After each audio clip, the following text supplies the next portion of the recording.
नमस्कार साथियों। मुक्तिपथ की श्रृंखला शुरू करने के लिए आशीष त्रिपाठी सर का और उनकी टीम का, जो तकनीकी चीज़ों को देख रही है, संभाल रही है, सबका शुक्रिया। विषय है हमारा समय और हमारी कविता। मुक्तिपथ की ओर से इस श्रृंखला का आयोजन किया गया है और उम्मीद है इस श्रृंखला पर बातचीत करने के लिए आगे और भी कवि आएंगे, और भी रचनाकार, आलोचक, लेखक आएंगे और सभी इस विषय पर अपनी बातचीत रखेंगे। हाँ, 2 हिस्सों में अपनी बातचीत होगी। पहला हिस्सा हमारा समय पर बात करने के लिए है, हमारी कविता पर बात करने के लिए है, आज की हिंदी कविता पर बात करने के लिए है। फिर दूसरे हिस्से पर मुझे अपनी कविताएं पढ़नी हैं, तो कोशिश करूँगा कि कुछ थोड़ी सी बातचीत कर लूँ और उस बातचीत के बाद ही मैं अपनी कुछ नई कविताएं पढ़ूँगा। साथियों, जब हम हमारा समय की बात करते हैं तो ये सवाल आता है कि हमारा समय क्या है, हम अपने समय को किस तरह परिभाषित करते हैं। एक आम आदमी अपने समय को किस तरह परिभाषित करता है, क्योंकि मुझे राजेश जोशी की एक कविता याद आ रही है जिसमें वो कहते हैं कि क्या प्रधानमंत्री के घड़ी का समय और एक आम आदमी के घड़ी का समय एक ही होता है। ये एक सवाल है। तो हम बात करते हैं हमारा समय क्या है, हम अपने समय को किस तरह से परिभाषित करते हैं, हम अपने समय के बारे में क्या विवरण रखते हैं। तो जब हम हमारा समय की बात करते हैं तो हमारा समय केवल इस दौरान का समय नहीं है जब हम यहाँ लाइव हैं या जिस समय हम आपस में बातचीत कर रहे होते हैं। हमारा समय मेरे हिसाब से अपने अतीत से जुड़ा हुआ समय भी होता है। यानी जब हम हमारा समय की बात करेंगे तो यह विखंडित समय नहीं है, यह अपने इतिहास से, अपने अतीत से और अपने स्मृतियों से विखंडित समय नहीं है। हम कह सकते हैं आज का समय कोरोना के संकट, महामारी के संकट का समय है। हम सब अपने घरों में बंद हैं, अर्थव्यवस्था ध्वस्त हो चुकी है और इस तरह की समस्या को या हम अपने समय के रूप में देख सकते हैं। लेकिन मेरा मानना है कि हमारा समय केवल विखंडित समय नहीं होता जो अपने इतिहास से कटा हुआ हो, अपने अतीत से कटा हुआ हो, अपने स्मृतियों से कटा हुआ हो, ऐसा नहीं है। और जब हम हिंदी कविता के समय की बात करते हैं तो हिंदी कविता का समय भी अपने इतिहास, अतीत और स्मृतियों से कटा हुआ समय नहीं है। हाँ, यह ज़रूर है कि वर्तमान की परिस्थितियों ने आज के समय को नया स्वरूप दिया है, उसकी नई भंगिमाएं निर्मित की है, यह हो सकता है, लेकिन यह विखंडित समय नहीं है। और कविता के साथ भी यही बात है। तो जब हम हमारा समय की बात करते हैं तो मैं अपने समय को बनता हुआ देखता हूँ 90 के दशक के बाद से। 90 का दशक है और मैं यहीं से बातचीत शुरू करूँगा। 90 के दशक से लेकर 21वीं सदी का पहला दशक, यह जो समय है यह हमारा समय है। और हमारे समय पर को जब हम देखते हैं तो हम बहुत सारे विवरण देखते हैं, बहुत सारी घटनाएं हैं, बहुत सारी परिस्थितियां हैं जो हमारे समय को निर्मित करती हैं। हम आज 4G के समय में ऑनलाइन लाइव होकर आपस में बातचीत कर रहे हैं। यह समय है सूचना क्रांति का समय है, तकनीकों का समय है। लेकिन यह समय बना है 90 के दशक की जो सामाजिक परिस्थितियां रही हैं, जो आज का समाज है, उसका जो समाजशास्त्र है, उसको निर्मित करने के लिए कुछ महत्वपूर्ण परिस्थितियां रही हैं जो 90 के दशक में तैयार होती हैं। मैं यहीं से अपनी बातचीत करता हूं और मेरे विश्लेषण का आधार भी यही है आज की कविताओं को लेकर कि जब हम सोवियत संघ का विघटन देखते हैं, वह एक महत्वपूर्ण परिस्थिति के रूप में हमारे सामने उपस्थित होता है। उदारीकरण की घटना है, बाबरी मस्जिद का ध्वंस है, मंदिर आंदोलन का उत्थान है, और यही वह दशक है जहां मंडल कमीशन की बात आती है। मंडल कमीशन ने भारतीय समाज के पिछड़े समुदायों को आगे लाने के लिए अपनी प्रस्तावना पेश की, और उस प्रस्तावना के हिसाब से एक नया संरचना बनता हुआ नई संरचना बनती हुई दिखाई देती है। ये सारी चीज़ें हैं, ये सारी चीज़ें आज के समाजशास्त्र को निर्मित करने वाली परिस्थितियां हैं। यानी अगर हम आज की कविता पर बात करना चाहते हैं, आज की कविता को समझना चाहते हैं, और इसके लिए अगर हम आज के समाजशास्त्र के बनने की प्रक्रिया को, उसकी परिस्थितियों को अगर हम नहीं देखते हैं या उसका विश्लेषण नहीं करते हैं, तो बहुत संभव है कि हम आज की कविताओं को उसकी बुनियाद तक ना समझ पाए, या बहुत संभव है। तो ये जो परिघटनाएं हैं, जो 4 महत्वपूर्ण परिघटनाएं हैं, सोवियत संघ का विघटन, उदारीकरण, बाबरी मस्जिद का ध्वंस और मंडल कमीशन की चीज़ें, इन सारी चीज़ों ने एक नया ढांचा निर्मित करने का प्रयास किया। तो वह ढांचा किस तरह से बनना शुरू हुआ है? सोवियत संघ के विघटन के बाद पूरी दुनिया में यह बहस शुरू हुई कि क्या मार्क्सवाद का समय खत्म हो गया, क्या समाजवाद का अंत हो गया है। उदारीकरण या वैश्वीकरण की परिस्थितियां जब सामने आई तो बहस शुरू हुई कि जो वेलफेयर स्टेट है या जो लोक कल्याणकारी राज्य है, उन्हें अपने अस्तित्व के लिए संघर्ष करना पड़ेगा। और हमने देखा है कि 20वीं शताब्दी के शुरुआती दशकों में जिन जिन देशों ने उपनिवेशवाद के खिलाफ लड़ाई लड़ते हुए राष्ट्रवाद की जमीन पर खड़े होकर आज़ादी हासिल की, वही देश, वही मुल्क वैश्वीकरण के दबाव में, उसके गिरफ्त में चले आए, और उन्होंने लोक कल्याणकारी राज्य यानी वेलफेयर स्टेट की परिकल्पना को धीरे धीरे छोड़ दिया, और वे एक कैपिटल स्टेट की तरफ आगे बढ़े, एक पूंजीवादी राज्य की तरफ आगे बढ़े, और उन्होंने एक नई संरचनाओं को जन्म दिया। हमारे भारतीय समाज में बाबरी मस्जिद का ध्वंस हुआ, इसने एक तरह की शंकाएं पैदा की। कई जो हमारे जो रिश्ते थे, उन रिश्तों के बीच विश्वास अविश्वास की जो भावनाएं थी, उसको कहीं तोड़ा, कहीं उसको बढ़ावा दिया, ये सारी चीज़ें हुई। और मंडल कमीशन जो अब पिछड़े समुदाय के लोगों के लिए प्रस्तावित था, उसने एक नई तरह की बहस को जन्म दिया। मैं कहता हूं कि 2 परिस्थितियों ने भारतीय समाज में मध्य वर्ग के निर्माण को बढ़ावा दिया है, और ये 2 परिस्थितियां हैं, उदारीकरण, वैश्वीकरण की प्रक्रिया, और दूसरा है मंडल कमीशन और उसके द्वारा प्रस्तावित योजनाएं। इन दोनों ने भारत में मिडिल क्लास या मध्य वर्ग को बढ़ावा दिया।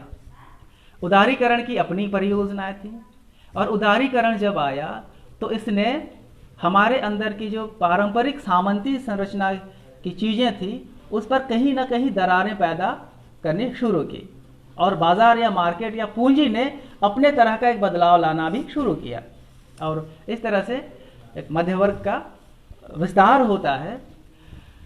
ये बातें मैं संक्षेप में कहूँगा, इस पर हम कभी विस्तार से बहस कर सकते हैं, हम नए बनते समाजशास्त्र, उसकी सामाजिक संरचना पर बहस कर सकते हैं, लेकिन हम संक्षेप में ये बातें कहना चाह रहे हैं।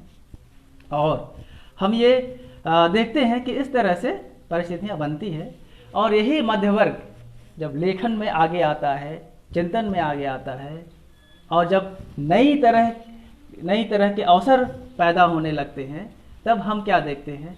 हम ये देखते हैं कि हर वंचित समुदाय से आवाज़ आने लगती है, फिर से आवाज़ आने लगती है। यही वह दौर है जहाँ स्त्री लेखन आता है, दलित लेखन आता है, और 20वीं शताब्दी के आखिरी तक आदिवासी लेखन भी मुखरता के साथ सामने आ जाता है। इसी के साथ साथ थर्ड जेंडर्स के सवाल भी हैं, वो भी सामने आ जाता है। तो ये एक नए तरह के सामाजिक विमर्श अस्मिताओं की ज़मीन से खड़े होने लगते हैं। तो अस्मिताओं की जमीन को खड़े होने का अवसर कौन दे रहा है? अस्मिताओं की जमीन को खड़े होने का अवसर कौन दे रहा है? क्या ये अस्मिताएं स्वतः खड़ी हो पा रही हैं, या कोई ऐसी वैश्विक या इकोनॉमिकल परिघटनाएं हुई हैं जो ये इन चीज़ों को अवसर दे रही हैं? ये एक सवाल है, एक बिंदु है जिस पर बात की जानी चाहिए। यह दौर है अस्मिताओं के खड़े होने का, और जब अस्मिताएं खड़ी होने लगती हैं, अस्मितावादी लेखन शुरू होता है, तो हम यह देखते हैं कि विचार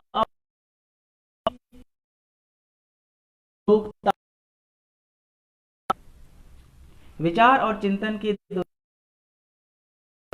शुरू होता है या विस्तार होने लगता है।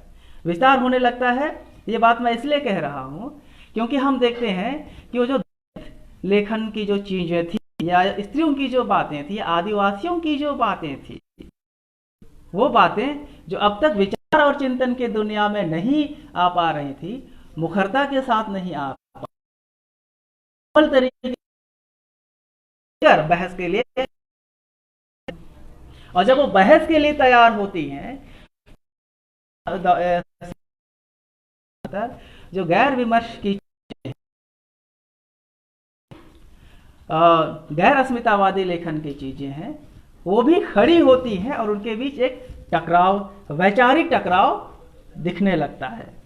और ये जो वैचारिक टकराव हम देखते हैं कि वह विमर्शों की दुनिया में बहुत ज़्यादा है। हम देखते हैं कि विमर्श के पक्ष के लोग हैं, वे बहुत मजबूती के साथ अपने सवाल रख रहे हैं, और उनके सवाल की बुनियाद में उनकी अपनी सांस्कृतिक पहचान, उसकी अपनी संघर्ष की पीड़ा, उनका अतीत, उनका इतिहास और उनकी स्मृतियां जुड़ी हुई हैं। तो इस तरह से हम आज के समय को निर्मित होते हुए देखते हैं। यानी हमारा जो आज का समय है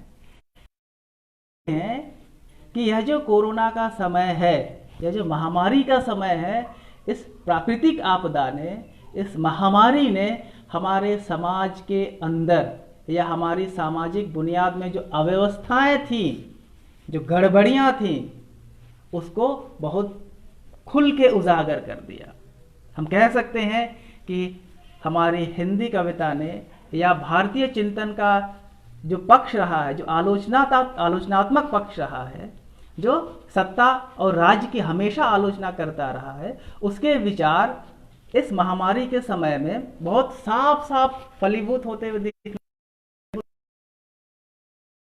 दृश्य रूप में चीजें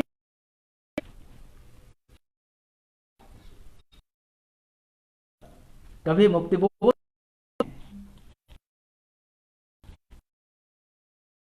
रचनाकार या विचारक कह रहे हैं, वो चीजें इस काल में उभर कर देखने को मिलती है। तो यह तो है, लेकिन पृष्ठभूमि है इस तरह से बनती है, और अस्मितावादी लेखन अपने साथ बहस और सवाल खड़े करता है।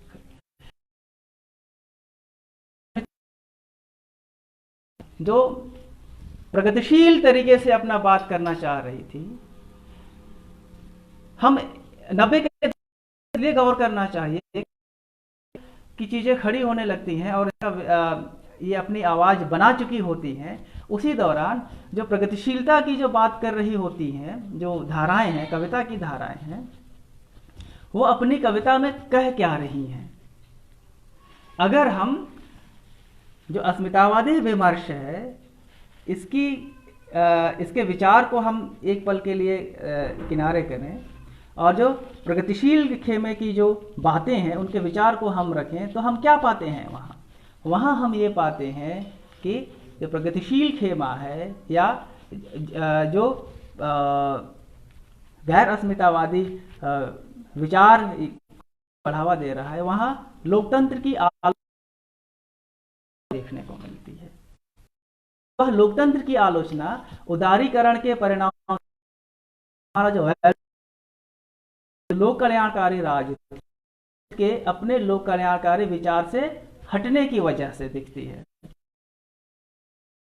हिंदी कविता का जो लोक की आलोचना कर रहा है, लोकतंत्र का जो मशीनरी है, उसकी जो मशीनरी है, उसकी जो खामियां है, वह उसकी आलोचना कर रहा होता है। तो यह जो लोकतंत्र की आलोचना का विचार है गैर अस्मितावादी,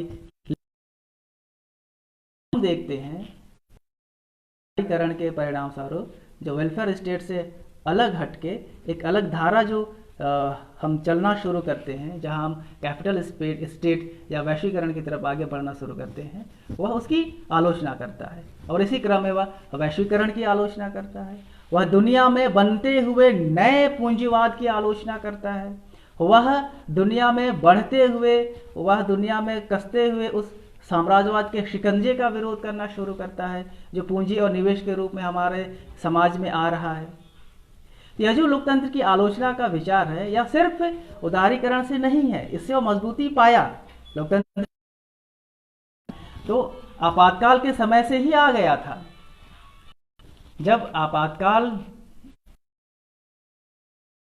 उसी समय से इस लोकतंत्र पर कई तरह के सवाल भी आने लगे थे, उसके अवसरवाद पर सवाल आने लगे थे, संसदीय राजनीति की होने लगे थे। इससे पहले 67 में नक्सलवाड़ी आंदोलन,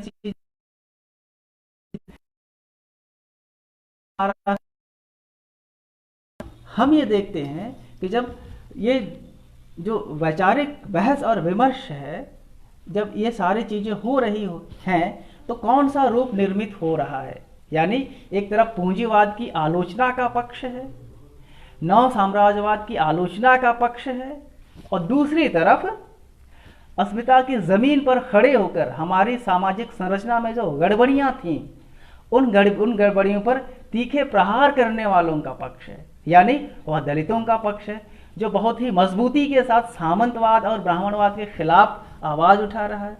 स्त्रियों का पक्ष है जो पितृसत्तात्मक सामाजिक ढांचे, संस्कार और मूल्यों पर सवाल खड़े कर रहा है। आदिवासियों का पक्ष है जो समग्र मेन स्ट्रीम, जिसको हम कहते हैं कथित तौर पर मुख्यधारा, वह उसकी चालाकियों पर सवाल कर रहा है। आज हम कहते हैं, जिन्हें हम थर्ड जेंडर कहते हैं, उनका अपना पक्ष आ रहा है। तो ऐसी स्थितियां हमारे समय में हैं, और हम जब अपने समय को देखते हैं, या आज जब हम अपने समय को देख रहे हैं, तो मुझे ऐसा लगता है कि हम अलग अलग समूहों में खड़े होकर, अलग अलग ज़मीन बनाकर हम अपने समय को देख रहे हैं। मैं निसंदेह मैं एक आदिवासी समाज से संबंधित हूँ। मेरी ज़मीन, मेरी अस्मिता की ज़मीन, मेरा अतीत, मेरा इतिहास, मेरे स्मृतियाँ अपनी उस ज़मीन से जुड़ी हुई हैं जहाँ मेरी पैदाइश है। लेकिन सवाल है कि क्या मुझे आज के समय को केवल अपने ज़मीन पर खड़े होकर देखना चाहिए, या सवाल यह है कि क्या हम अपने समय को अपनी ज़मीन पर खड़े होकर ही देख सकता हूँ। मेरे कहने का मतलब यह है कि आज हमारे लिए बहस का बिंदु यह होना चाहिए कि क्या हम अपनी अपनी ज़मीन पर अलग अलग खड़े होकर आज के समय को देखें, या आज की कविता को देखें। और चूंकि यह हो रहा है, और इसीलिए यह एक विषय है जिस पर हमें बात करनी चाहिए। यानी आज जब हम हिंदी कविता की बात करते हैं, तो हिंदी कविता निसंदेह अपनी अभिव्यक्ति में उसने अपना विस्तार पाया है। आज हिंदी कविता उन सुदूरवर्ती अंचलों से खुद को अभिव्यक्त कर रही है, और बहुत ही सशक्त तरीके से अभिव्यक्त कर रही है।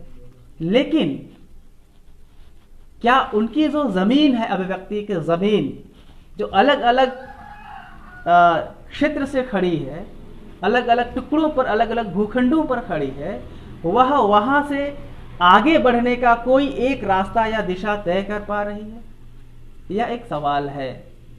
क्योंकि हम आज के समय को अपनी अपनी ज़मीन से खड़े होकर देख सकते हैं, देखा जा सकता है, लेकिन हमारे समय का भविष्य क्या होगा, यह सवाल है।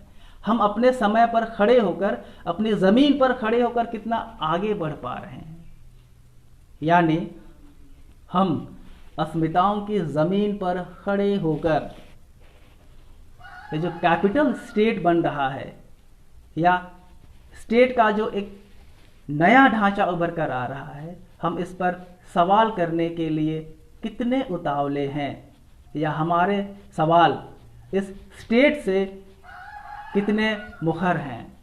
और ठीक इसी दौरान एक ज़रूरी बात यह है कि जो पूंजीवाद की आलोचना के लिए खड़े हैं, जो नव साम्राज्यवाद के खिलाफ खड़े हैं, जो वर्गीय दृष्टि की बात करते हैं, वे अपनी ज़मीन पर खड़े होकर ठीक उसी वक्त इन अस्मिताओं के सवालों को कितना नोटिस कर रहे हैं, वे दलितों के सवाल को कितना उभार रहे हैं, वे आदिवासियों के सवाल को कितना उभार रहे हैं, वे स्त्रियों के सवाल को कितना उभार रहे हैं और पितृसत्तात्मक मूल्यों को, उसके एटीट्यूड को, उसकी भंगिमाओं को कितना तोड़ रहे हैं, यह सवाल है। तो मुझे लगता है हमारा समय विभिन्न परिस्थितियों से घिरा हुआ समय है, लेकिन इसके बावजूद हम अपने अपने ज़मीन पर खड़े होकर, अपने अपने भूखंड पर खड़े होकर हम अपने समय को देख रहे हैं। अगर ऐसा है तो हमारा भविष्य कैसा होगा, हम किस दिशा में आगे बढ़ेंगे। मैंने संभवतः पिछले किसी बातचीत में ये बात कही थी कि हिंदी कविता में मुझे मूलतः 3 धाराएं दिखाई देती हैं। ये 3 धाराएं हैं। पहली धारा है कलावादी मध्यवर्गीय चाह की धारा, दूसरी धारा है सामाजिक होने की मध्यवर्गीय आकांक्षाओं की धारा, और तीसरी धारा है जनवादी विकल्पों की तलाश की धारा। जनवादी विकल्पों के तलाश की धारा, ये 3 धाराएं हैं। एक धारा है जो बहुत ही विशुद्ध तरीके से कलावादी होने की बात करती है। ठीक है, कविता में, साहित्य में कला के लिए या कला जीवन के लिए यह बहस है। कला के लिए, कला जीवन के लिए एक पुराना बहस है, और इस बहस के इतिहास में हम नहीं जाएंगे, बस हम उसका एक संदर्भ ले रहे हैं। लेकिन यह जो बहस है यह केवल 2 पक्षों का बहस नहीं है। ये चीज़ें आपस में इस तरह से घुल मिल गई है कि खासतौर से हिंदी कविताएं में कई चीज़ें देखने को मिलती हैं, जिसको मैंने प्रवृत्तियों के हिसाब से या धाराओं के हिसाब से मैं 3 धाराओं के रूप में रेखांकित कर रहा हूँ। कलावादी होने की एक चाह है हिंदी कविता में, और हम लोगों ने अभी बहस को भी देखा है कि कई कवियों ने यह सवाल उठाया, कई वरिष्ठों ने यह सवाल उठाया है। एक पक्ष है जो सवाल उठा रहा है, जो कहता है कि आज के कवियों को छंद की जानकारी नहीं है, छंद का ज्ञान नहीं है, मात्राओं का ज्ञान नहीं है, लय का पता नहीं है, तुक का पता नहीं है, उनका जो एस्थेटिक्स है जो वह ही गड़बड़ है, इस तरह लगी है, यह बहस खड़ी हुई है। लेकिन हम इस तरह की बातें करके, इस तरह की बहस करके हम किस दिशा में आगे बढ़ेंगे? जब हिंदी कविता को या कविता को छंद की, लय की, इन चीज़ों की ज़रूरत थी, मात्राओं के हिसाब से, मीटर के हिसाब से चीज़ें चलती थी, और वह दौर था, उसने हिंदी कविता को समृद्ध किया। उसका अपना समय था, उस समय का अपना समाजशास्त्र था। लेकिन जब हम आज एक ऐसे समाज में पहुंच गए हैं, ऐसे समय में पहुंचे हैं, जहां हमारी सामाजिक संरचना, हमारा समाजशास्त्र कई दिशाओं से बदल रहा है, हम कई नई चुनौतियों से घिरते चले जा रहे हैं। ठीक है, इस तरह से जब हम घिरते चले जा रहे हैं, ऐसी स्थिति में हम केवल छंद की बात करके, मात्राओं की बात करके, मीटर की बात करके, केवल कलावादी होने की बात करके कहाँ तक चल पाएंगे? एक धारा यह भी है। और मैंने देखा है दूसरी जो महत्वपूर्ण धारा है, जो सामाजिक होने की मध्यवर्गीय चाह की बात करती है, वो सामाजिकता की बात कविताओं में करते हैं, बहुत ही ईमानदारी से कहने की कोशिश भी करते हैं। वे संघर्ष की बात करते हैं, मनुष्यता की बात करते हैं, लोकतंत्र की बात करते हैं, मूल्यों की बात करते हैं, ये है। लेकिन वो चीज़ें अंततः सीमित हैं मध्यवर्गीय घेरे के अंदर। और माफ कीजिएगा, हिंदी कविता का बहुत बड़ा पक्ष सामाजिक होने की मध्यवर्गीय चाह के अंदर ही घूमता रह जाता है। और मुझे ये लग रहा है, मैं जो जहाँ तक कविताओं को समझ पाया हूँ, हमारे जो वरिष्ठ कवि रहे हैं, मैं उदाहरण लेता हूँ जैसे केदारनाथ सिंह की कविताओं का या कुंवर नारायण की कविताओं का, जो हमारे वरिष्ठ कवियों के रूप में हम देखते हैं जिनको, या और भी आप इस तरह के कवियों को शामिल कर सकते हैं। इनकी कविताओं में सामाजिक होने की जिद बहुत ज़्यादा है। केदारनाथ सिंह की कविताओं में किसानी संवेदनाओं की बातें दिखती हैं, लोक की बातें दिखती है, वो सारी बातें आती हैं, ठीक है, लेकिन क्या वे उस जनवादी विकल्प की दिशा में आगे बढ़ पाते हैं? एक हमारे समय के महत्वपूर्ण कवि रहे हैं, कुंवर नारायण की कविताओं में एक बहुत गहरी और सूक्ष्म संवेदनाएं हमें मिलती हैं। ये कविताएं मनुष्यता की बात बहुत ईमानदारी से कहने की कोशिश करती हैं। ये अपने हृदय में बहुत ही सहज हैं, लेकिन जब दिशा की बात करते हैं, उस दिशा के प्रस्थान की बात करते हैं, तो वो बिंदु कहीं ना कहीं सिमटती हुई भी दिख जाती है। मैं कहना चाहता हूं कि जनवादी विकल्पों की तलाश की जो बात मुक्तिबोध की कविताओं में देखने को मिलती है, वो चीज आज की हिंदी कविताओं में कहां, किस रूप में है, वह हमारे समय को किस तरह से मुक्तिबोध। मैं मानता हूं कि आज़ादी के बाद हिंदी कविता में एक ऐसे महत्वपूर्ण कवि विचारक हैं जिन्होंने हमारे आने वाले जोखिमों को महसूस किया था और उसका विश्लेषण हम देख पाते हैं। नागार्जुन की कविताओं में वो जिद दिखती है, गोरख पांडे की कविताओं में वो जिद थी, हम रमाशंकर विद्रोही जी की कविता में वो जिद देख पाते हैं। और जनवादी विकल्पों की तलाश की जो आवाज है, उसको उठाया बाद के दिनों में अस्मितावादी विमर्श के रचनाकारों ने। उन्होंने सवाल उठाया, और जब दलितों के सवाल आए, स्त्रियों के सवाल आए, आदिवासियों के सवाल आए या थर्ड जेंडर के सवाल आए, तो ऐसा लगा कि ये जो सवाल हैं, ये बहुत तेजी से हमारे समाज को जनवादी धारा दे पाएंगे। यानी हमारे विचार चिंतन की दुनिया में जो सांस्कृतिक जड़ताएं थीं, हमारे एस्थेटिक्स की जो जड़ताएं थी, सौंदर्य अनुभूति की जो जड़ताएं थी, ऐसा प्रतीत हुआ था कि इन जड़ताओं को हमारे अस्मिता की चीजें अपनी जमीन से तोड़ देंगे।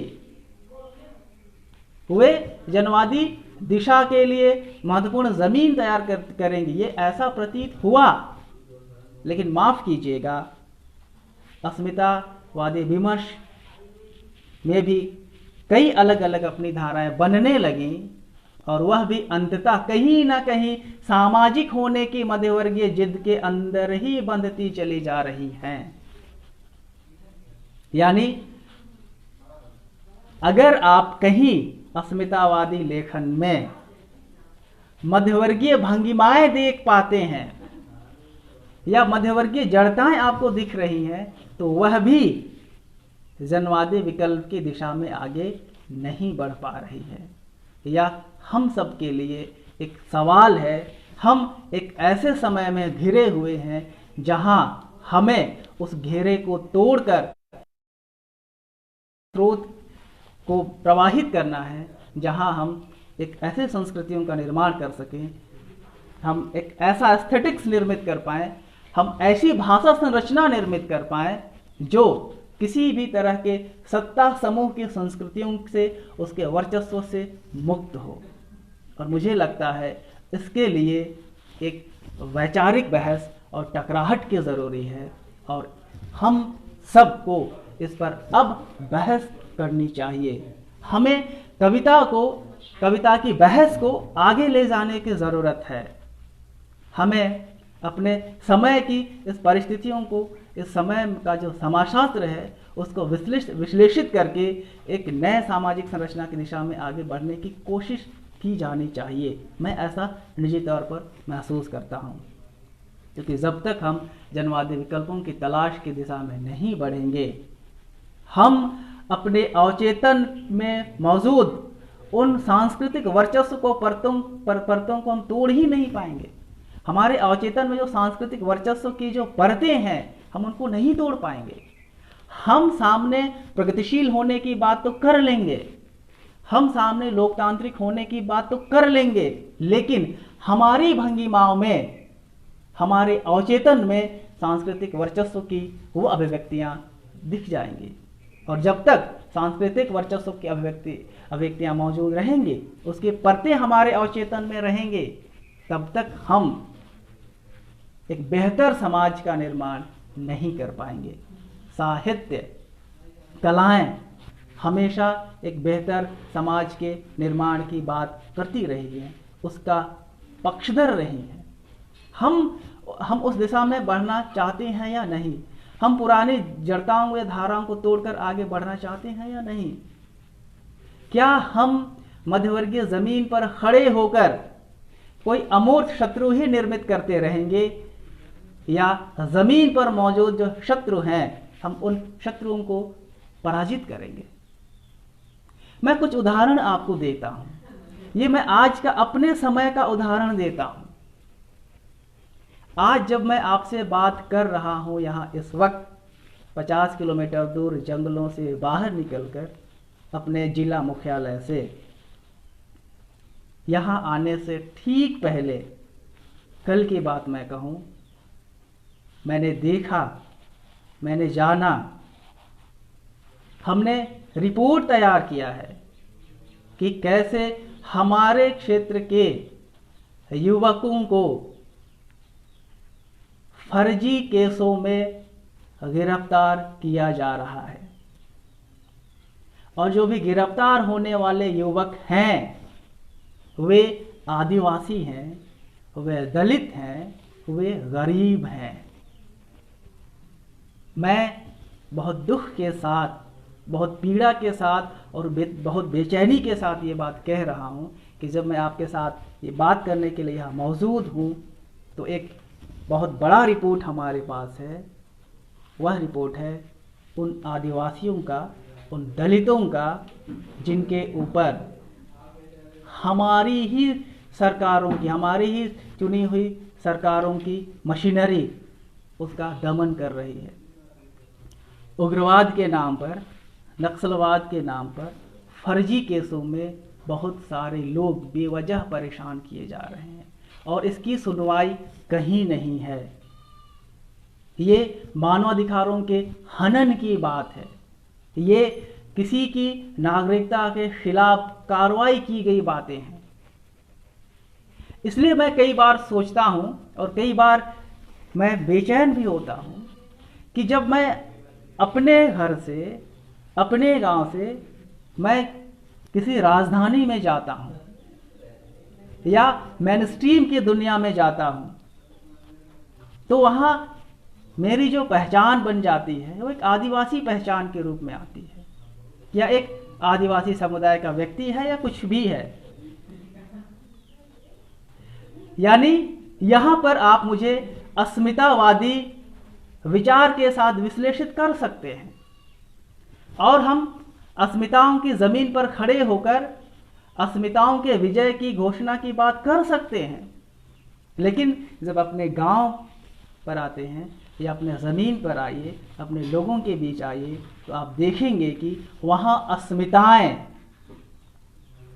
अस्मिताएं कुचली जा रही होती है उसी स्टेट के द्वारा, उसी राज्य सत्ता के द्वारा, जो राज्य सत्ता हमें अपने नागरिक अधिकारों को प्रदत्त भी करती है। तो ये एक बहस है कि जब हम अस्मिताओं की बात करते हैं तो अस्मिताओं की बात करते हुए केवल हम क्या अतीत, इतिहास और स्मृतियों की बात करते रह जाएं, या अतीत, इतिहास और स्मृतियों की जमीन पर खड़े होकर आज के समय का जो दमन है, एक नव साम्राज्यवादी पूंजीवादी दमन है जो हमारे स्टेट के द्वारा किया जा रहा है, हम उस पर सवाल खड़े करते हैं या नहीं? अस्मिता अलग नहीं है स्टेट से संघर्ष करने के लिए। खास तौर से मैं आदिवासी अस्मिताओं को देखकर ये बात कह सकता हूँ। और हमारे क्षेत्र में या इस सुदूरवर्ती आदिवासी अंचलों में जो स्थितियाँ हैं आदिवासियों और दलितों की, वह इसी रूप में है। वो किसी मध्यवर्गीय आकांक्षा या विमर्श या बौद्धिकता की या विलास की बात नहीं रह जाती है। एक ज़मीनी हकीकत बनकर आती है, एक कड़वी हकीकत बनकर आती है कि हम इस परिस्थितियों में जाएं कहाँ जब हमारे मानवाधिकारों का हनन हो रहा है। तब इस बात की ज़रूरत पड़ जाती है, इस बहस की गुंजाइश और बढ़ जाती है कि हमें जनवादी विकल्पों की तरफ आगे बढ़ना होगा। एक ऐसा जनवादी समाज के निर्माण की परिकल्पना करनी होगी जहां हमारा स्टेट ना हमारी अस्मिता को कुचले और ना ही अस्मिता को उस स्टेट के खिलाफ लड़ने की ज़रूरत महसूस हो। ये एक बहुत बड़ी हकीकत है। मुझे लगता है कि आज की कविताओं में यह हमारा समय है, हम कहते हैं हमारा समय संघर्ष का समय है, हम कह सकते हैं। कविताओं में संघर्ष की बातें दिखती हैं और हर कवि ये कोशिश करता है कि वो संघर्ष की बात करे। और ये जो संघर्ष की बात हर कोई कहने की कोशिश करता है, इसलिए कोशिश करता है कि वह सामाजिक हो जाए, चाहे वो मध्यवर्गीय मूल्यों पर खड़ा ही क्यों ना हो, लेकिन वो सामाजिक होने की बात करता है। लेकिन आज जिस समय में, जिन परिस्थितियों में जिस समाजशास्त्र के साथ हम रह रहे हैं, वहाँ केवल संघर्ष की ज़रूरत नहीं है, संघर्ष के साथ साथ हमें आत्मसंघर्ष की भी ज़रूरत है। बगैर आत्मसंघर्ष के हम संघर्ष को कोई दिशा नहीं दे पाएंगे। आत्मसंघर्ष बहुत ज़रूरी है और इस बात को मैं निजी तौर पर बहुत ही गहराई से महसूस करता हूँ। बगैर आत्मसंघर्ष के ना हम अपने अवचेतन में मौजूद वर्चस्व की परतों को तोड़ पाएंगे और ना ही अपने ज़मीन पर मौजूद सत्ता समूहों को तोड़ पाएंगे। संघर्ष और आत्मसंघर्ष का होना, और इसलिए मुक्तिबोध हमारे लिए, हमारे समय के लिए ज़्यादा प्रासंगिक महसूस होने लगते हैं कि वो सिर्फ संघर्ष की बात नहीं करते, वे आत्मसंघर्ष की बात करते हैं। अमूमन ये सवाल खड़ा किया जाता है कि जो आत्मसंघर्ष है या आत्मसंघर्ष कहाँ है? वह अलग अलग ज़मीन पर जो लेखन हो रहा है, उस ज़मीन पर वह आत्मसंघर्ष किस रूप में है? संघर्ष और आत्मसंघर्ष का होना आज की कविताओं की ज़रूरत है, हमारे समय की ज़रूरत है। जब तक हम संघर्ष और आत्मसंघर्ष की प्रक्रिया से नहीं गुजरेंगे, तब तक हम ना अपने अवचेतन में मौजूद सांस्कृतिक वर्चस्व को तोड़ पाएंगे और ना ही ज़मीन पर मौजूद सत्ता समूहों को तोड़ पाएंगे। जो संघर्ष है या ज़मीन पर मौजूद सत्ता समूहों के खिलाफ सीधे सीधे जाता है, और आत्मसंघर्ष हमारे अवचेतन में, हमारे सांस्कृतिक विरासतों में जो मौजूद वर्चस्व है उसको तोड़ता है। इसलिए मुक्तिबोध की ये बातें ज़्यादा बेहतर प्रतीत होती हैं जब वो कहते हैं कि अंतःकरण का आयतन संकुचित है, मैं किसी की आत्मीयता के योग्य नहीं। जब तक आप ये महसूस नहीं करेंगे कि आप जहां खड़े हैं वहां आप किसके लिए खड़े हैं, किसके साथ खड़े हैं, ये कविता की वैचारिकी का हिस्सा होना चाहिए। मैं बात करता हूं अपने समय के युवा कवियों पर। हम सब जानते हैं हमारे समय के बहुत सारे चर्चित युवा कवि हैं, कवयित्रियां भी हैं, और मैंने अपनी सीमा में कविताओं का अध्ययन किया है, कवयित्रियों का अध्ययन किया है। पता नहीं क्यों यह मुझे निजी तौर पर महसूस होता है कि आज जितनी भी कविताएं लिखी जा रही हैं, उन कविताओं में संघर्ष की बातें बहुत ज़्यादा कही जा रही हैं। दलित लेखन आ रहा है, वह संघर्ष की बात कर रहा है। आदिवासी लेखन आ रहा है, संघर्ष की बात कर रहा है। स्त्री लेखन है, वह संघर्ष की बात कर रहा है। जो पूंजीवाद के खिलाफ लड़ने की बात करने वाले लोग हैं, जो वर्ग संघर्ष की बात करने वाले लोग हैं या पक्ष हैं, वे भी संघर्ष की ही बात कर रहे हैं। लेकिन इस संघर्ष में आत्मसंघर्ष कहां गया? हम एक बहुत ही सरलीकृत जवाब दे सकते हैं कि बगैर आत्मसंघर्ष के कोई रचना पैदा नहीं होती। निसंदेह बिना आत्मसंघर्ष के कोई रचना पैदा नहीं होती है। लेकिन कविता की जो भाषा होगी, रचना की जो भाषा होगी, उस रचना के अंदर का जो मुहावरा होगा, ये साफ साफ बता देगा कि उस कवि का, उस रचनाकार का या उसके आत्मसंघर्ष की प्रक्रिया क्या रही है। तो यह बहुत ज़रूरी है और मुझे लगता है कि बगैर आत्मसंघर्ष के हम जनवादी विकल्पों की दिशा में नहीं बढ़ पाएंगे और हमारा समय जिस संघर्ष की बात करता है उसके लिए आत्मसंघर्ष का होना बहुत ज़रूरी है। बगैर आत्मसंघर्ष के हम किसी भी तरह के वर्चस्व को नहीं तोड़ पाएंगे। और जब हम आत्मसंघर्ष की प्रक्रिया से गुजरना शुरू करेंगे तब हमें अपनी ही कमजोरियां, अपनी ही जड़ताएं दिखने लगेंगी और हम अपने ही वर्चस्व के परतों को तोड़ना शुरू करेंगे। मुझे लगता है कि जो अंधेरे में कविता है मुक्तिबोध की, तो वह इस मामले में बहुत महत्वपूर्ण है। तो वह संघर्ष और आत्मसंघर्ष दोनों को साथ लेकर चलती है।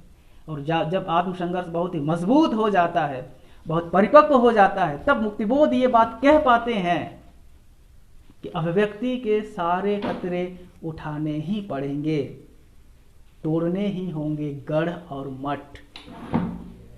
बगैर आत्मसंघर्ष के हम आत्ममुग्धता के ही शिकार हो सकते हैं। हम आत्ममुग्धता के जब शिकार हो जाएंगे तो हम किसी भी तरह के सांस्कृतिक वर्चस्व को तोड़ नहीं पाएंगे। यह एक ज़रूरी बहस का बिंदु है। तो जो हमारा समय है, हमारे समय में कई तरह की धाराएं हैं और सबकी अपनी अपनी ज़मीन भी है। ज़रूरी है कि हम उस ज़मीन से आगे बढ़ें और हम एक बेहतर समाज के निर्माण की बात कर पाएँ। कम से कम जो सत्ता समूहों के जो सांस्कृतिक वर्चस्व हैं, जो भाषा में हैं, जो व्यवहार में हैं, जो भंगिमाओं में हैं, हम उनको तोड़ पाएँ। जिनके आधार पर संस्थाएं चलती हैं, जिनके आधार पर समूहें चलती हैं, हम उन चीज़ों को तोड़ पाएँ। एक और बात मैं कहना चाहता हूँ हमारे समय और हमारी कविता पर बात करते हुए, वह यह है कि आजकल एक मैं चलन की तरह देख रहा हूँ कि जो कविताएं लिखी जा रही हैं वो कविताएं किसी घटना के परिणाम स्वरूप लिखी जा रही हैं। जैसे कोरोना के बाद जो प्रवासी मजदूर पैदल पटरियों पर चले जा रहे थे और पटरियों में वो कट के मर गए, तो उस घटना को देखकर कविताएं लिखी जा रही हैं। CAA NRC का मसला हुआ तो उस मसला को देखकर कविताएं लिखी जा रही हैं। हमने देखा कि जब आदिवासियों को वन अधिकार कानून के तहत बाहर निकालने की बात आई तो इस पर कविताएं लिखी जा रही हैं। कहीं मॉब लिंचिंग हो गई तो उस लिंचिंग को देखकर कविताएं लिखी जा रही हैं। निसंदेह कोई भी घटना किसी भी व्यक्ति को संवेदित कर सकती है और उसकी वेदना को जागृत कर सकती है और वह रचना रच सकता है। बिल्कुल ये सही है, इससे मुझे इनकार नहीं है। लेकिन रचनाकार का दायित्व यह भी है कि वह भविष्य का या आने वाले समय का विश्लेषण भी प्रस्तुत करे। क्या हमारी कविताओं में, आज जो हमारी कविताएं लिखी जा रही हैं, इन कविताओं में हमारे समय की परिस्थितियों का विश्लेषण है? क्या कोई रचनाकार या कवि आज यह कह पाने की स्थिति में है कि मौजूदा परिस्थितियों को देखते हुए आगे का विचार किस तरह का बनने वाला है। यह एक महत्वपूर्ण सवाल है। मैं कहता हूं, मैं मुंडारी की एक लोक गाथा का उदाहरण देता हूं, सोसो बोंगा। कहा जाता है कि मुंडाओं के छोटानागपुर प्रदेश में प्रवेश करने के पश्चात असुरों से जो सांस्कृतिक संघर्ष हुआ, वो सांस्कृतिक संघर्ष की अभिव्यक्ति है वह कविता या वह लोक गाथा सोसो बोंगा, जिसमें ये बात कही गई और लगभग 600 ईस्वी पूर्व कही गई यह कविता हमें हैरत में डालती है कि वह कविता कैसे आज के समय में पूंजीवादी उत्पादन की प्रक्रियाओं पर सवाल खड़ी करती है। क्या उसके रचनाकारों को अपने समय का एक बेहतरीन विश्लेषण पता था? मुझे लगता है कि केवल घटनाओं से प्रेरित होकर या घटनाओं पर केंद्रित होकर ही रचनाएं नहीं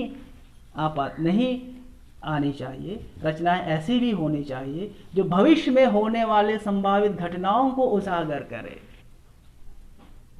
और यह तब हो पाएगा जब हम अपने समय का, जीवन का, अपने लोगों का, जनता का, उसके व्यवहार का हम विश्लेषण करेंगे। यह एक जरूरी कर्म है रचनाकारों के लिए और हमें इस पर भी विचार करना चाहिए। तो हमारा समय इसी तरह की कई चीजों से गुथा हुआ समय है और कई बार ऐसा प्रतीत होता है कि वो बहुत ही मजबूती के साथ अपनी जमीन पर खड़ा है, लेकिन हम उस जमीन से आगे बढ़ते हैं तो लगता है कि चीजें कहीं उलझी हुई भी हैं। तो हमें इन चीजों को विश्लेषित करना है रचना के जरिए, आलोचना के जरिए, बहस के जरिए, और तब जाकर हम अपने समय को सही अभिव्यक्त कर पाएंगे।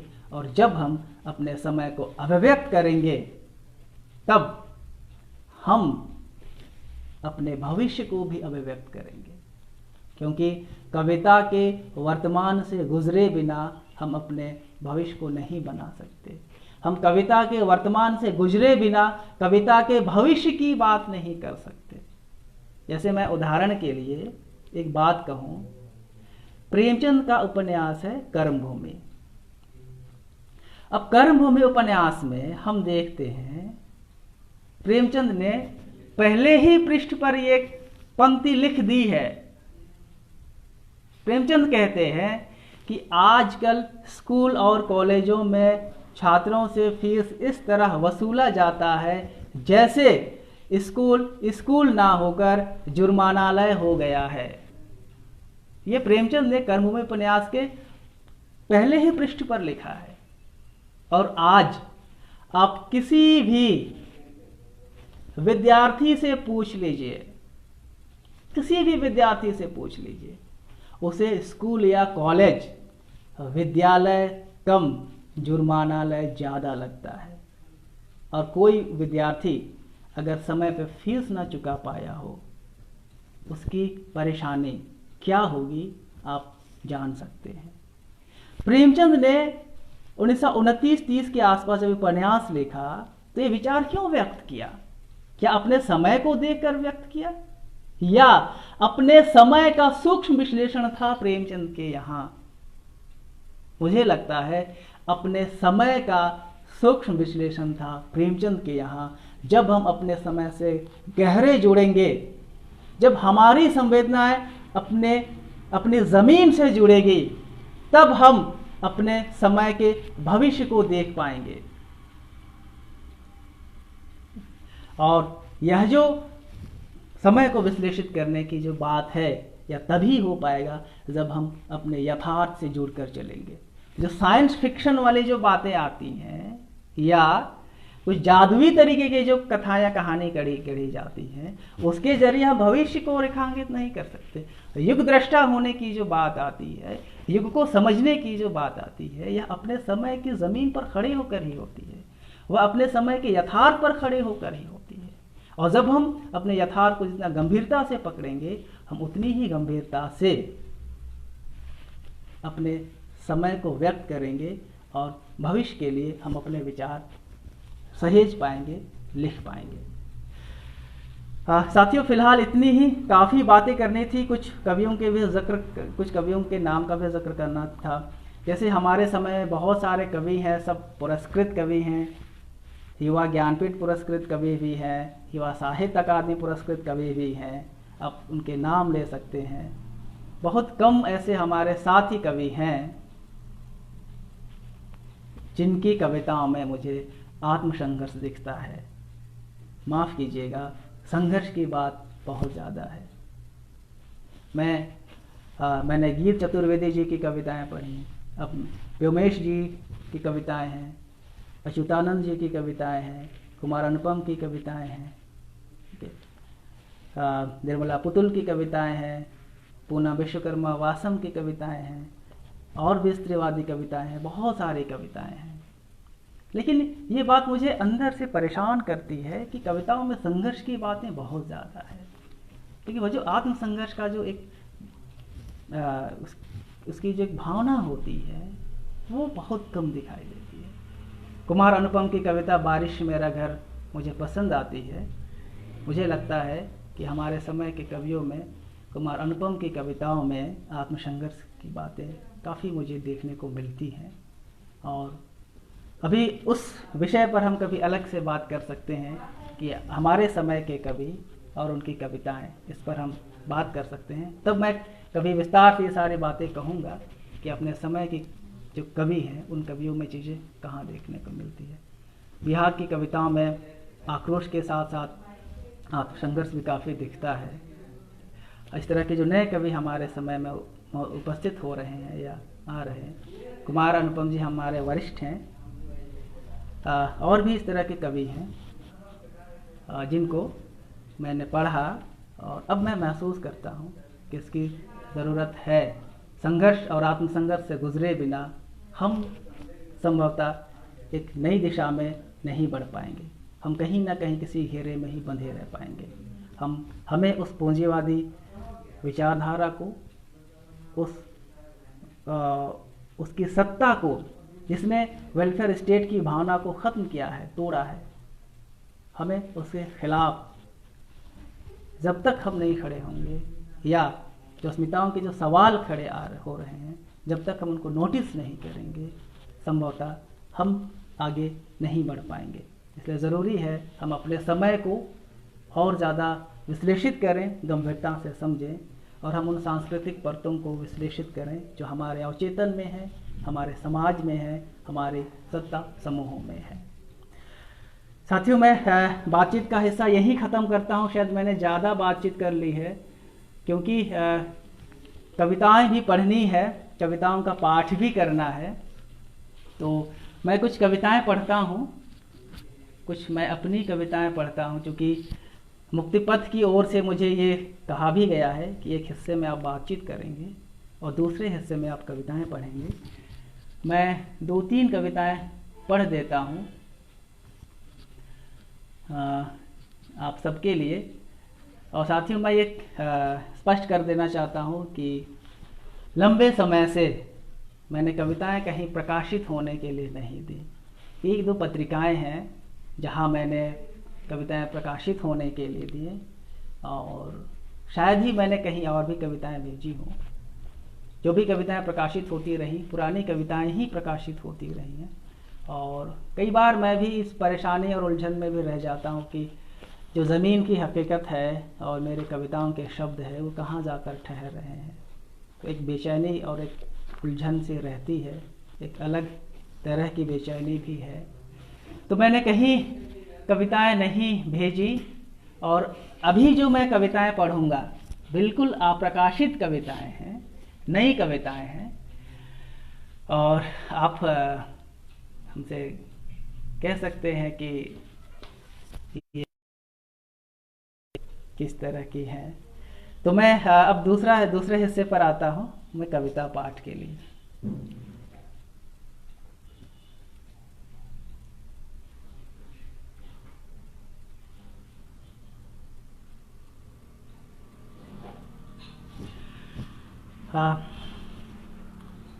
साथियों, मैं अपनी पहली कविता पढ़ रहा हूँ, और कविता का शीर्षक है हमारी सदी के लिए न्याय का मुहावरा। हमारी सदी के लिए न्याय का मुहावरा। जब बच्चे शरणार्थी शिविरों में अपने खेलने के लिए मैदान खोजेंगे, तब उनके भविष्य के लिए चिंता करना कायरता होगी। जब बच्चे शरणार्थी शिविरों में अपने खेलने के लिए मैदान खोजेंगे, तब उनके भविष्य के लिए चिंता करना कायरता होगी। जब स्त्रियां प्रसव से तड़प रही होंगी, तब गलियों में गश्त करते सैनिकों से रहम का आदेश नहीं मिल सकता। बूढ़ों के सांस की तकलीफों के लिए किसी दवाखाना तक तब तक नहीं पहुंचा जा सकता जब तक दरवाजे पर कोई नया होकर नहीं आ जाता। यहाँ तक कि चूल्हों के लिए नमक का समुद्र भी सूख जाएगा आंखों से। यहाँ तक कि चूल्हों के लिए नमक का समुद्र भी सूख जाएगा आंखों से, इससे पहले कि नफरत विचार की तरह हमारी अंगुलियों में धंस जाए, हम अपनी हथेलियों में बहती नदी का उद्गम खोज लें। इससे पहले कि नफरत विचार की तरह हमारी अंगुलियों में धंस जाए, हम अपनी हथेलियों में बहती नदी का उद्गम खोज लें। हमें दिखाई देगा उसमें तैरती मछलियों का जादू, पानी का ऑक्सीजन उनके ही पसीने का गंध है।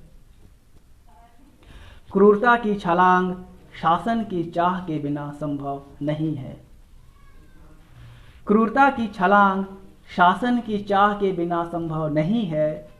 इससे पहले कि कोई धन के भूखंड से कूच करे या किसी धर्म के किले से ध्वज लेकर कूदे, हम उन सलीबों को लेकर खड़े हो जाएं जिसमें सवाल ठोके गए हैं। एक आदमी एक सलीब लेकर उठे, और इस तरह हम अनगिनत स्वरों से गढ़ सकते हैं संगीनों और अनहोनी दस्तकों के खिलाफ हाथ बढ़ाने की भाषा। हम उन सलीबों को लेकर खड़े हो जाएं जिसमें सवाल ठोके गए हैं। एक आदमी एक सलीब लेकर उठे, और इस तरह हम अनगिनत स्वरों से गढ़ सकते हैं संगीनों और अनहोनी दस्तकों के खिलाफ हाथ बढ़ाने की भाषा। हमारी सदी का भी यही मुहावरा हो सकता है। इस तरह हम गढ़ सकते हैं अपनी सदी के लिए न्याय का मुहावरा।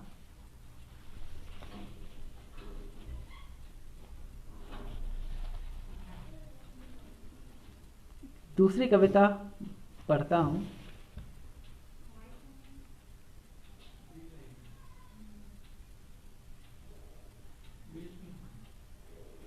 दूसरी कविता का शीर्षक है नागरिकता के सीमांतों पर खड़े लोग।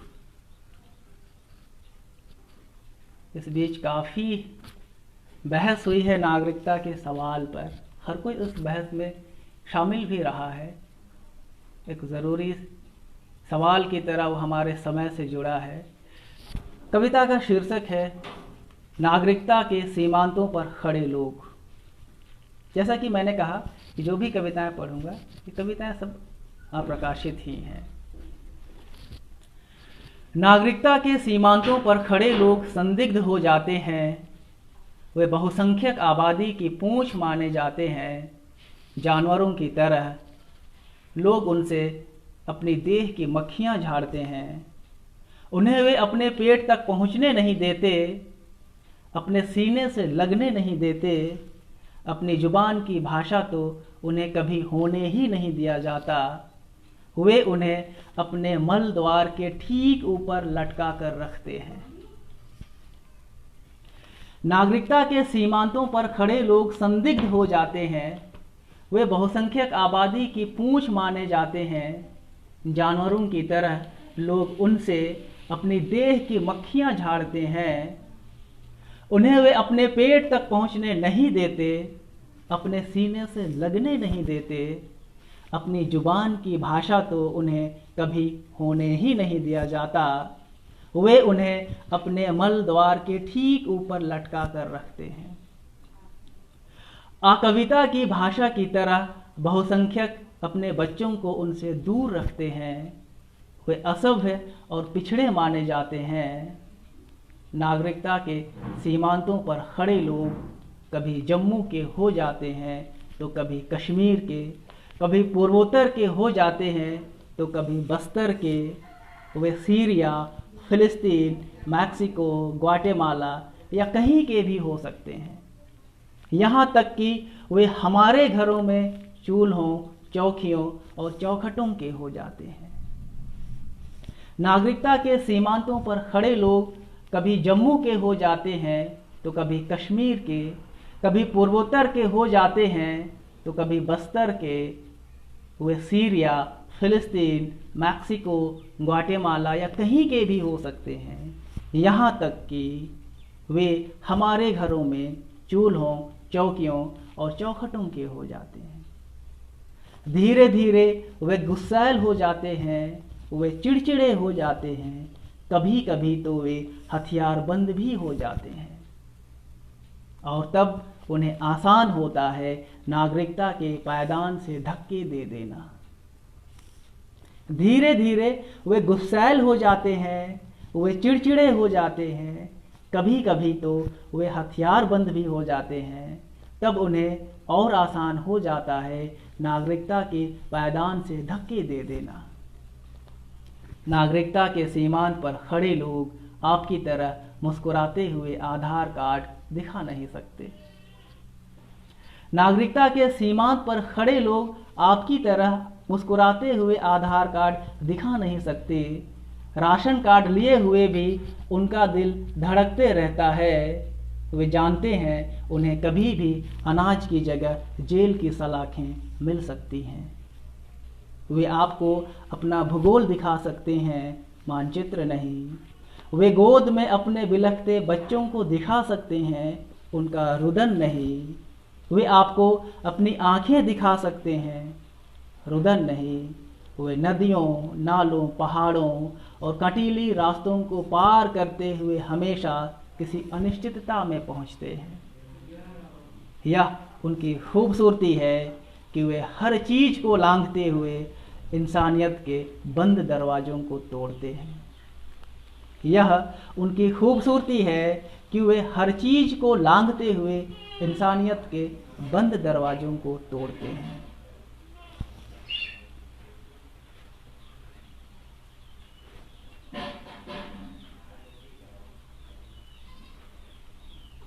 एक और कविता, कुछ कविताएं और हैं।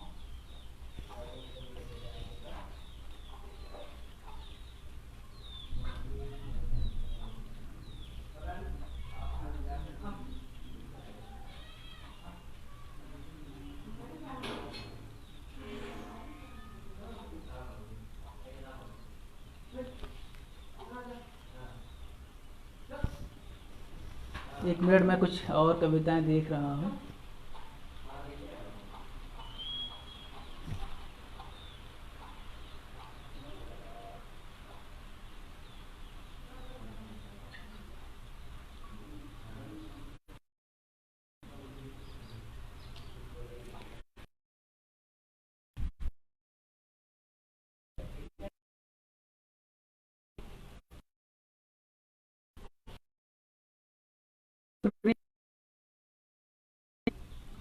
शुक्रिया अदा करता हूँ कि मैं मिट्टी का नागरिक बना।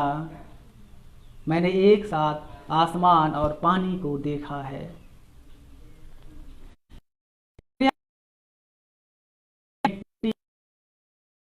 मैंने एक साथ आसमान और पानी को देखा है। एक नागरिक होने के नाते मैं आज्ञाकारी बना रहा। मैंने मिट्टी के हर प्रावधानों को खुलकर जिया। मेरे लिए हवा थी और मैंने अपनी सांसों से कभी धोखा नहीं किया। पेड़ थे जेठ और बारिश दोनों के लिए। उनकी हरियाली से मैंने अपनी भाषा का व्याकरण गढ़ने की कोशिश की। यह ज़रूरी था कि मिट्टी की हर चीज को अपना माना जाए। यह जरूरी था कि मिट्टी की हर चीज अपना माना जाए, और यह बात मैंने हर किसी के लिए कही।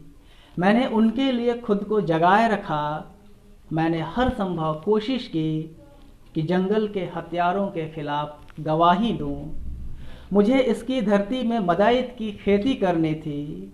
उसके लिए मैंने कविता से हल चलाए। शुक्रिया अदा करता हूँ उस रस्म के लिए जिसमें हर कोई आमंत्रित था। इस ग्रह में मैंने फूलों में ही कांटे देखे और मगरमच्छों को देखा पानी के रास्ते में ही।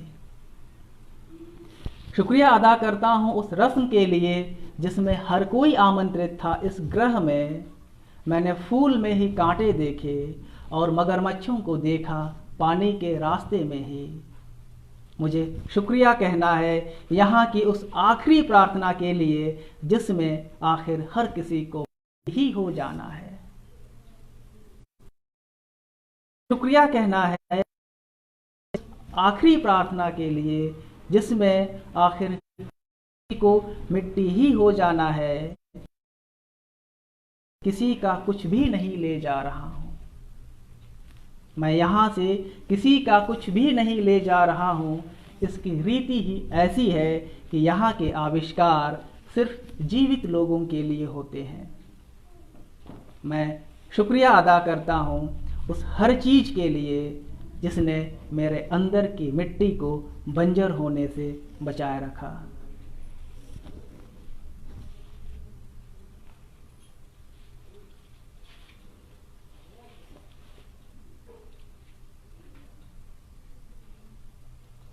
अगली कविता पढ़ता हूं।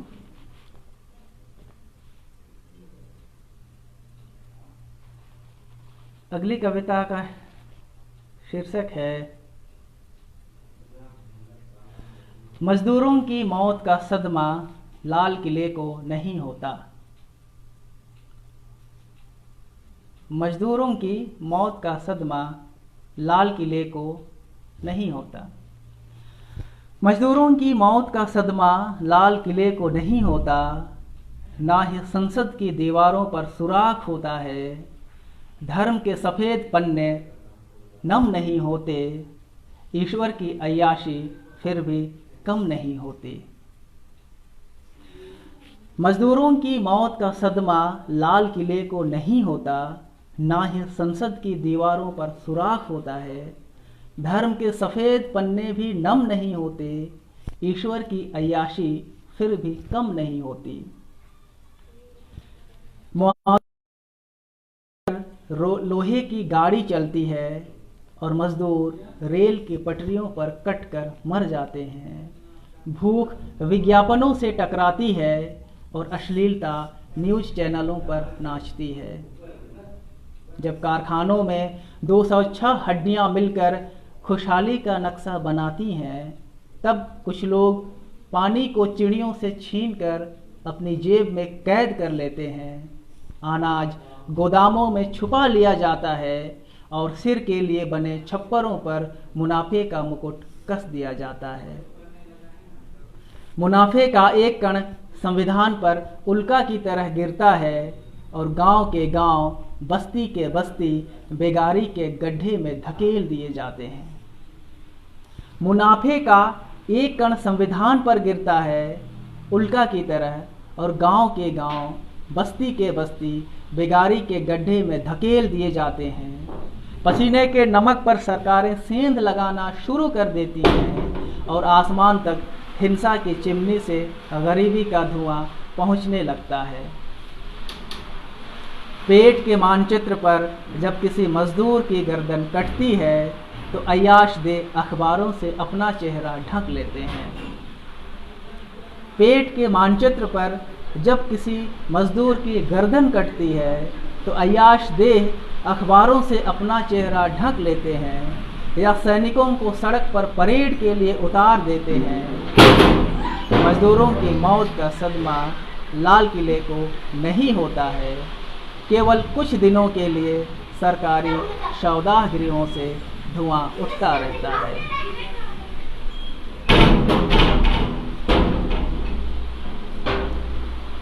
साथियों, बहुत तेज बारिश शुरू हो गई है। बहुत तेज बारिश शुरू हो गई है। मुझे लगता है कोई परेशानी नहीं होनी चाहिए हम सबको। आवाज़ संभवतः साफ साफ ही आएगी।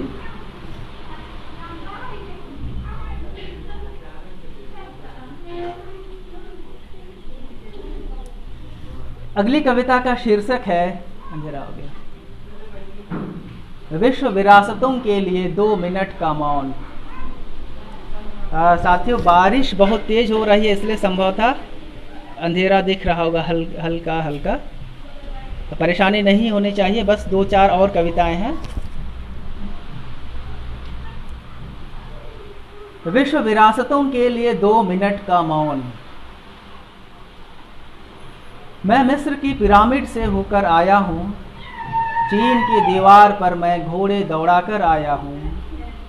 मैंने एफिल टावर की ऊंचाई मापी है और प्रेमिकाओं को उपहार देने के लिए मैंने कई बार ताजमहल की बात सुनी है।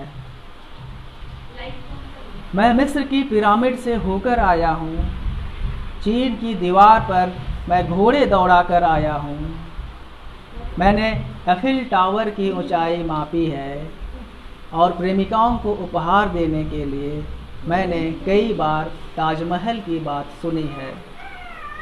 ऐसी ही ना जाने कितनी ही इमारतें हैं जिनकी कलाओं पर रीझ कर मैंने मनुष्य के इतिहास को गौरव के साथ पढ़ा।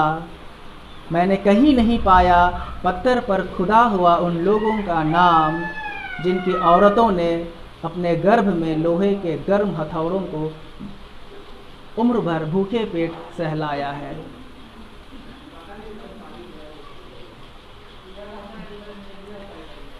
ऐसी ही ना जाने कितनी ही इमारतें हैं जिनकी कलाओं पर रीझ कर मैंने मनुष्य के इतिहास को गौरव के साथ पढ़ा। मैंने कहीं नहीं पाया पत्थर पर खुदा हुआ उन लोगों का नाम जिनकी औरतों ने अपने गर्भ में लोहे के गर्म हथौड़ों को उम्र भर भूखे पेट सहलाया। कल जब मैंने दिल्ली से गांव की ओर पैदल लौटते मजदूरों को देखा तो मुझे फिर से यूनेस्को द्वारा घोषित विश्व विरासतों की याद आई। कल जब मैंने दिल्ली से गांव की ओर पैदल लौटते मजदूरों को देखा तो मुझे फिर से यूनेस्को द्वारा घोषित विश्व विरासतों की याद आई। मैंने फिर से उन औरतों को याद किया जिन्होंने अपने गर्भ से सभ्यता के ऊंचे प्रतीकों को सांस दी। आज उन्हीं इमारतों के दम्भ को देख रहा हूँ। वे हिल नहीं रहे हैं अपनी जगह से।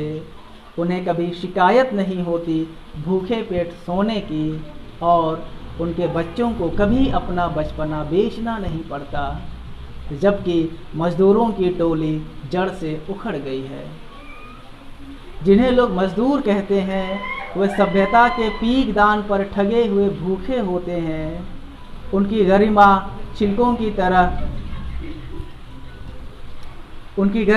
छिलकों की तरह उतार कर अकादमी के आवरण में छाप दिया जाता है।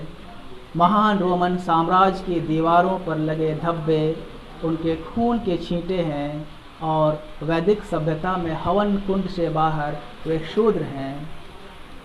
वे चल रहे हैं सड़कों पर और सड़कें डर रही हैं अपनी मंजिल से। वे चल रहे हैं सड़कों पर और सड़कें डर रही हैं अपनी मंजिल से। वे सदन से जंगलों की तरफ कभी भी मुड़ सकते हैं। वहाँ हरे रंग के जुगनू होते हैं जिनकी देह में उधार की रोशनी नहीं होती। नींव से मैंने फिर से मज़दूरों को दूर होते हुए देखा है।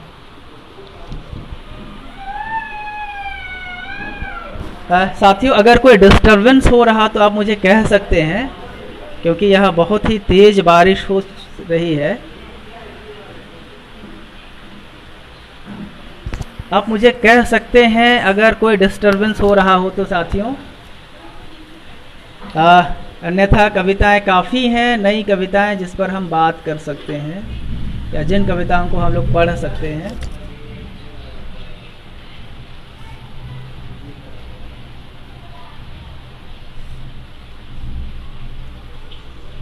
साथियों, आप लोग सुन पा रहे होंगे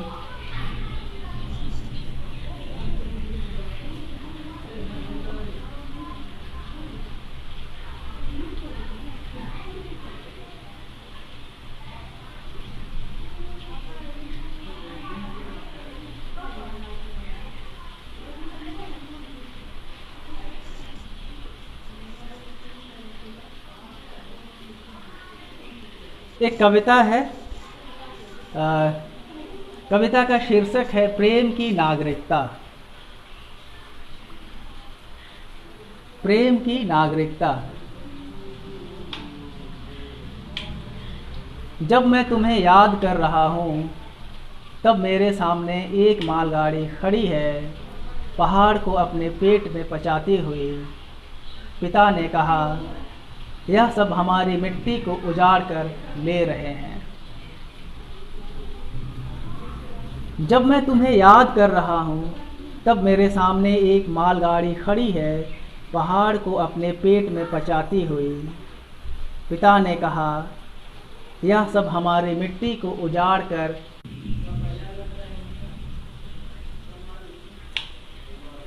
साथियों, अंधेरा हो जाएगा। ठीक है। साथियों, हम लोग अगर हम सब अपनी इच्छा जाहिर करें तो हम और 2-4 कविताएं पढ़ सकते हैं, तो मुझे परेशानी नहीं हो रही है।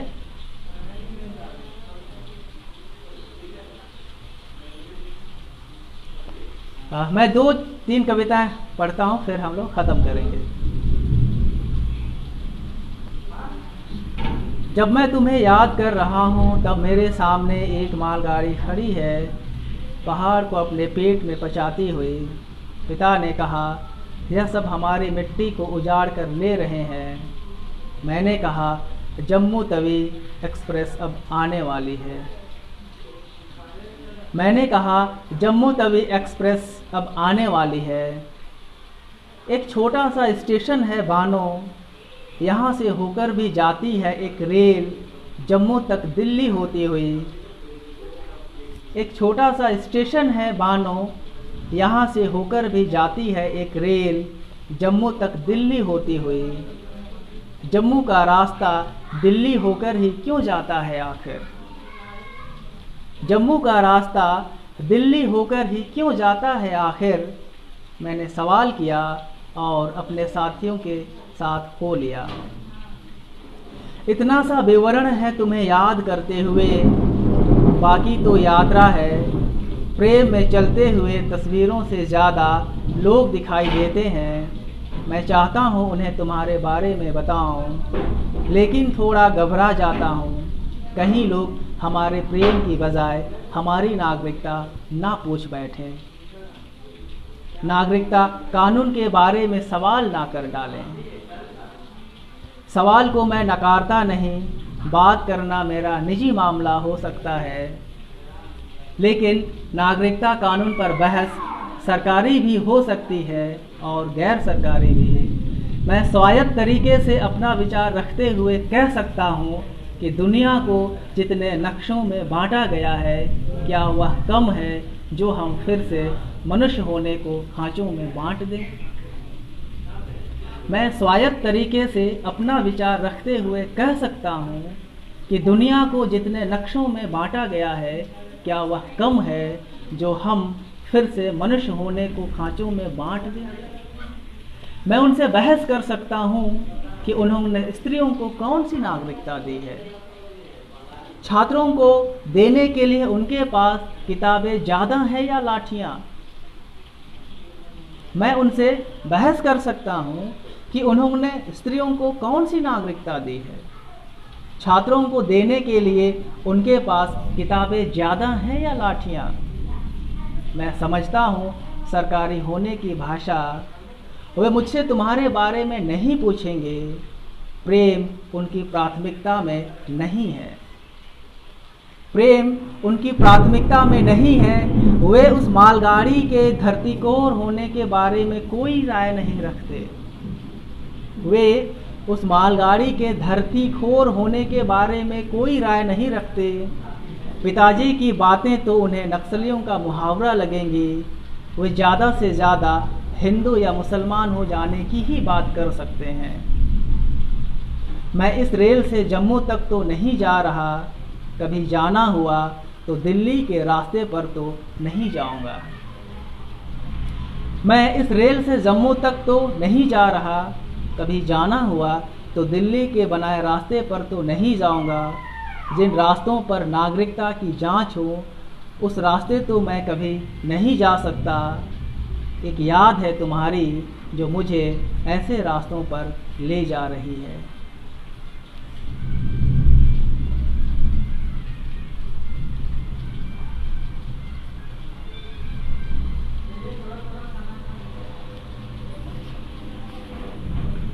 एक छोटी कविता है और ये कविता मैं हमारी जो बहनें हैं, हमारी छात्राएं हैं, खासकर जो लड़कियां हैं, मैं उनको समर्पित करते हुए ये कविता पढ़ना चाहता हूँ। कविता का शीर्षक है खुश होती लड़कियाँ। खुश होती लड़कियाँ, खुश होती लड़कियाँ दिख जाती हैं गोलगप्पे के ठेले पर, चाट पकौड़े के मेले पर। खुश होती लड़कियाँ दिख जाती हैं गोलगप्पे के ठेले पर, चाट पकौड़े के मेले पर। खुश होती लड़कियों को देखना दुनिया को सुंदर होते हुए देखना है। खुश होती हुई लड़कियों को देखना दुनिया को सुंदर होते हुए देखना है। लगता है किसी चित्रकार ने अपने पसीने से रंगा हो उनका रंग, जिंदगी के कैनवास पर अपने पुरुष होने को उतार कर। खुश होती हैं लड़कियां जब कोई पुरुष उनसे मिलता है अपनी चमड़ी उतार कर, और अपने छुअन से बहुत सारी बातें कर जाता है गोलगप्पों वाले स्वाद की। कितनी सामान्य सी बात है किसी लड़की का गोलगप्पे खाना, जैसे कि उसका खुश होना। कितनी सामान्य सी बात है किसी लड़की का गोलगप्पे खाना, जैसे कि खुश होना। लेकिन कितना मुश्किल हो जाती हैं ये बातें पुरुष के होने से।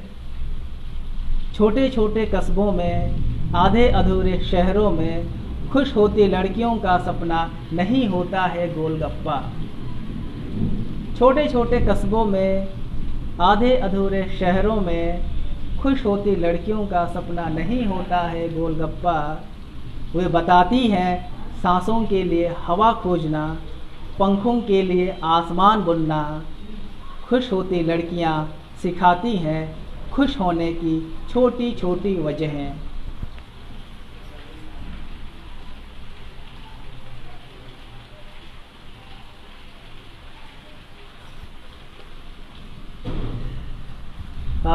बहुत सारे साथी उपस्थित हैं आज हमारे साथ। मेरे बहुत सारे दोस्त हैं जिनको मैं देख पा रहा हूँ। एक कविता मैं उन्हीं को समर्पित करूँगा। बहुत सारे मेरे दोस्त हैं, साथी हैं, बहुत आत्मीय हैं, जिनसे मैं नहीं मिल पाता हूँ, नहीं बात कर पाता हूँ, बहुत सारी शिकायतें भी होती हैं। तो यह कविता मेरे दोस्तों को समर्पित है और कविता का शीर्षक ही है दोस्तों को खुश होते देखना। दोस्तों को खुश होते हुए देखना अच्छा लगता है, अच्छा लगता है अपनी आँखों की चमक को महसूस करना। दोस्तों को खुश होते हुए देखना अच्छा लगता है, अच्छा लगता है अपनी आँखों की चमक को महसूस करना। यूँ तो मैं बहुत गैर जिम्मेदार हूँ, अक्सर भूल जाता हूँ उनके जन्मदिन की तारीख, उन्हें किए गए वादों को भी भूल जाता हूँ। इतना नकारा हूँ कि मुझे उनके फ़ोन की घंटियाँ भी सुनाई नहीं देती हैं। यूँ तो मैं बहुत गैर जिम्मेदार हूँ, अक्सर भूल जाता हूँ उनके जन्मदिन की तारीख, उन्हें किए गए वादों को भी भूल जाता हूँ। इतना नकारा हूँ कि मुझे उनके फ़ोन की घंटियाँ भी सुनाई नहीं देती।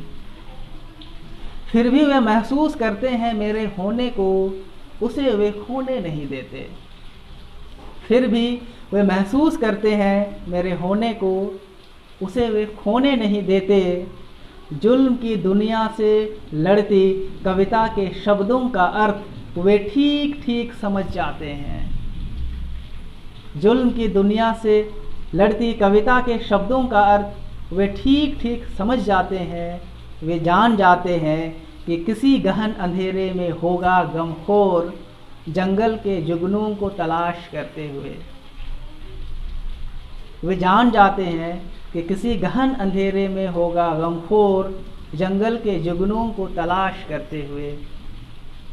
शिकायतों की दुनिया में सबसे कम शिकायतें करते हैं। शिकायतों की दुनिया में वे सबसे कम शिकायतें करते हैं। वे सहज करते हैं हमारी लड़ाई। अपनी अनुपस्थिति में भी वे लगातार मौजूद रहते हैं मोर्चे पर। अंधेर गर्दी के खिलाफ सांस की बूटियों को अपनी देह में महसूस करना अच्छा लगता है। अंधेर गर्दी के खिलाफ सांस की बूटियों को अपनी देह में महसूस करना अच्छा लगता है। दोस्तों को खुश देखना अच्छा लगता है। वाकई जीना अच्छा लगता है बिना माप तौल के।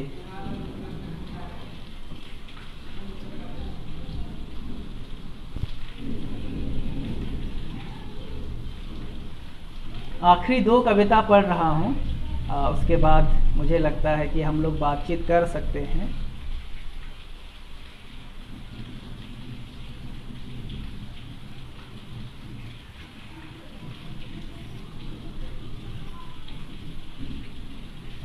ये कविता है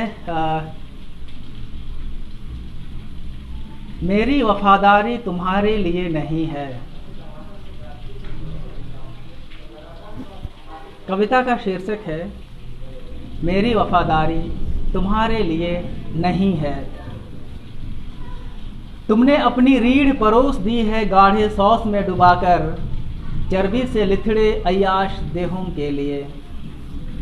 तुमने अपनी रीढ़ परोस दी है गाढ़े सॉस में डुबाकर, चर्बी में लिथड़े अय्याश देहों के लिए, और मुझसे कहते हो प्रशस्ति पत्र लिखने के लिए।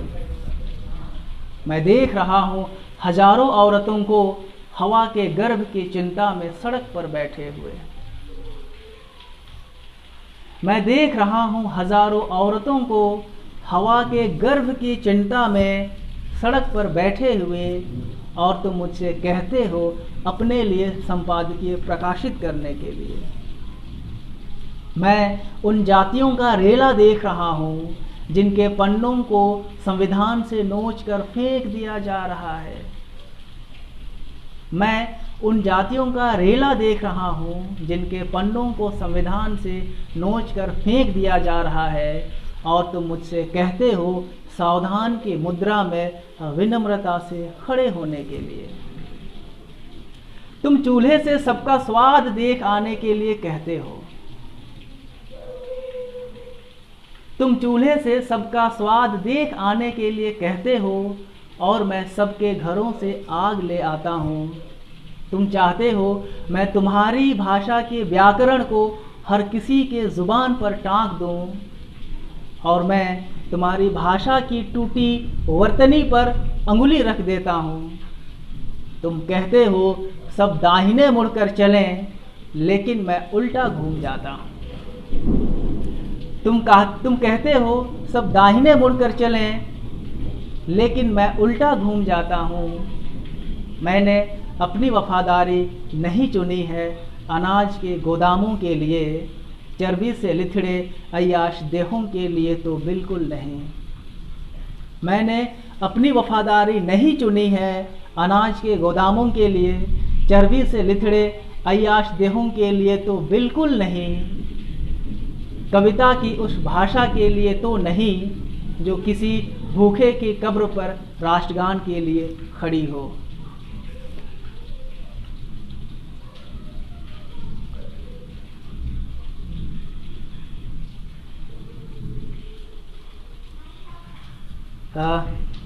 काफ़ी कविताएं मैंने पढ़ ली हैं। अब मैं एक आखिरी कविता पढ़ना चाहूँगा। पढ़ें आखिरी कविता। हाँ, मुझे लगता है कि हम आखिरी करें, समाप्त करें साथियों।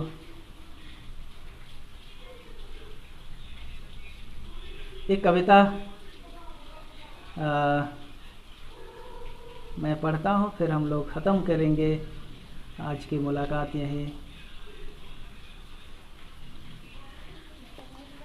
आखिरी कविता है क्या? जोर से बोले नहीं।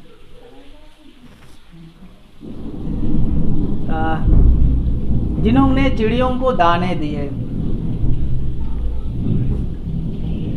साथियों, बहुत सारी कविताओं में से कुछ कविताएं मैं लेकर आया था। एक आखिरी कविता मैं पढ़ना चाह रहा हूँ। जिन्होंने चिड़ियों को दाने दिए,